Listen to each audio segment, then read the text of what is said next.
Hello everyone, back to my channel আবিদাস রান্নাঘরে সকলকে স্বাগত। আসসালামু আলাইকুম। কেমন আছো বন্ধুরা? আশা করি আল্লাহর রহমতে খুবই ভালো আছো। আমিও ভালো আছি। আজকে আমি তোমাদের সঙ্গে শেয়ার করব চিংড়ি মাছ ভোনার একটি রেসিপি। সো কথা না বাড়িয়ে চলো দেখে নেওয়া যাক কীভাবে আমি আজকে চিংড়ি মাছটি ভোনা করলাম। এই তো এখানে আমি চিংড়ি মাছগুলো পরিষ্কার করে নিয়েছি। এখন এগুলোতে সামান্য পরিমাণে লবণ এবং একটুখানি হলুদ দিয়ে মাছগুলোকে হাত দিয়ে একটু মেখে নেব। তারপরে গ্যাসটা অন করে চলে যাব মাছগুলোকে সামান্য একটু ফ্রাই করার জন্য। এই তো একটা কড়াই বসিয়ে দিয়েছি। কড়াইটা গরম হয়ে এলে দিয়ে দেব তেল।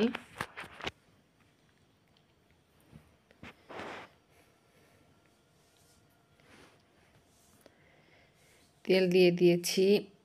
এখন অপেক্ষা করব তেলটা গরম হওয়া পর্যন্ত।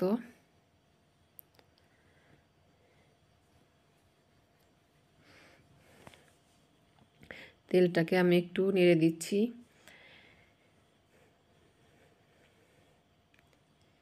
তেলটা গরম হয়ে গিয়েছে। এখন আমি চিংড়ি মাছগুলোকে এই তেলের ভিতরে হালকা করে একটু ভেজে নেব, কারণ চিংড়ি মাছ তেমন বেশিক্ষণ ভাজতে হয় না।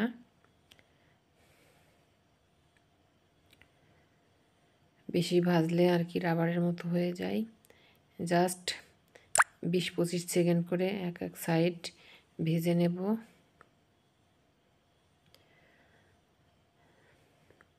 মাছগুলো আমি একটু ছড়িয়ে দিয়েছি। এখন একটা সাইড ভাজা হলেই উল্টিয়ে দিচ্ছি আর একটা সাইড ভাজার জন্য।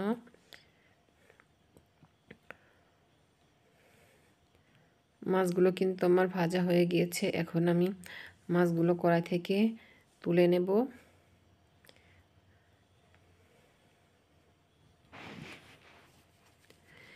এই তো মাছগুলো আমি একটি চামচের সাহায্যে তুলে নিচ্ছি।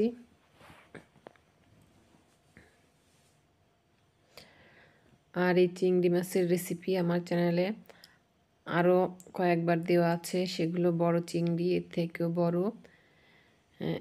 এক এক দিন এক এক রকমের রান্না করে রেসিপি দিয়েছি।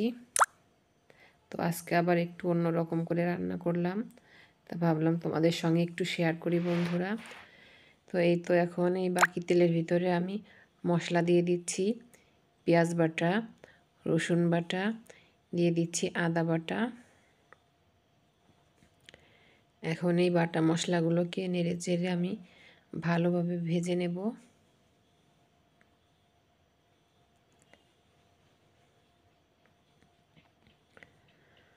আর রান্নার করতে গেলে মশলাটা সবসময় ভালো করে ভেজে বা কষিয়ে নিতে হয়, তাহলেই কিন্তু রান্নার ফ্লেভারটা ভালো আসে।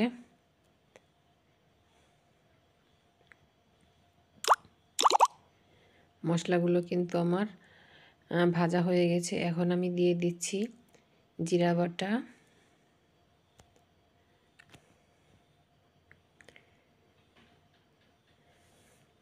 এই জিরাগুলো আমার কিন্তু শুকনো খোলায় টেলে নেওয়া, এই কারণে আমি জিরা বাটাগুলো একটু পরে দিয়েছি।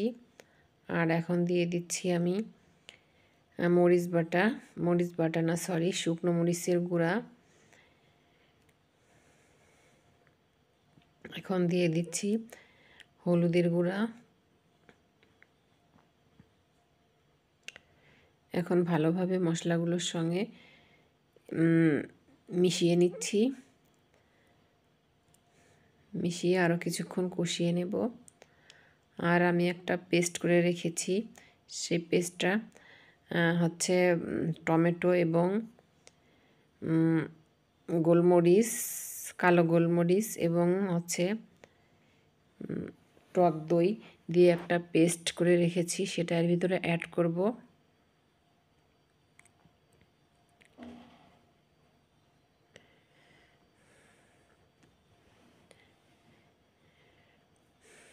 এই তো সেই পেস্টটা দিয়ে দিয়েছি। এই পেস্টটা দেওয়ার জন্য আজকের রেসিপিটা হচ্ছে অনেকটাই স্বাদ বেড়ে যাবে। তো এই মশলাটা দিয়ে এখন ভালোভাবে আমি কষিয়ে নিচ্ছি।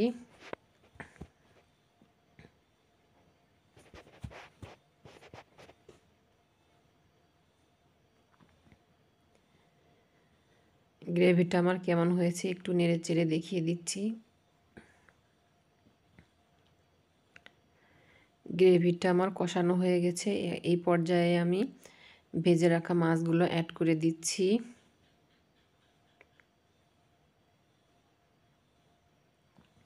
মাছগুলো দিয়ে মশলার সঙ্গে আবারও নেড়ে চেড়ে নিচ্ছি।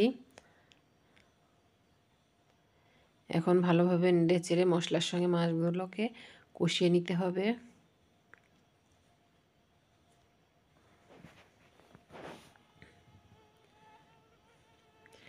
মাছগুলো আমার কষিয়ে নেওয়া হয়ে গিয়েছে।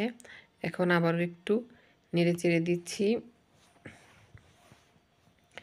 এখন সামান্য একটু পানি অ্যাড করে দিচ্ছি বাটিটা ধুয়ে। পানি বেশি লাগবে না, কারণ চিংড়ি মাছ রান্না করতে তেমন একটা সময় লাগে না, আর বেশি জাল করারও প্রয়োজন হয় না। তো এখন নেড়ে চেড়ে এটাকে আমি ঢাকনা দিয়ে সামান্য কিছুক্ষণ কুক করে নেব।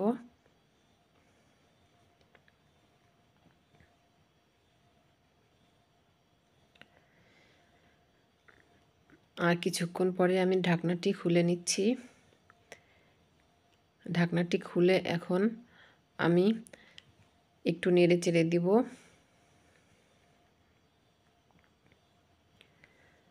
রান্নাটা কিন্তু আমার অলরেডি প্রায় হয়ে এসেছে। এখন নেড়ে চেড়ে লবণটা একটু চেক করে নেব লবণটা হয়েছে কিনা। যাই কিছু রান্না করতে যায় আমাদের কিন্তু লবণটা যদি ঠিকঠাক মতো হয় তাহলে তরকারি বা যে কোনো রেসিপি কিন্তু খেতে ভালো লাগে এবং সবাই প্রশংসা করে। আর লবণ যদি কম বেশি হয় তাহলে কিন্তু কখনোই সেই রেসিপিটা খেতে ভালো লাগে না। আর এই তো আমি এখন একটি সার্ভিং প্লেটে চিংড়ি মাছের রেসিপিটি নামিয়ে নিচ্ছি। বন্ধুরা, কেমন হলো আমার রেসিপিটি অবশ্যই কমেন্ট করে জানাবে। আর সবাই ভালো থেকো, সুস্থ থেকো। আজকের মতো নিচ্ছি বিদায়। দেখা হবে পরবর্তী নতুন কোনো ভিডিওতে। আল্লাহ হাফেজ।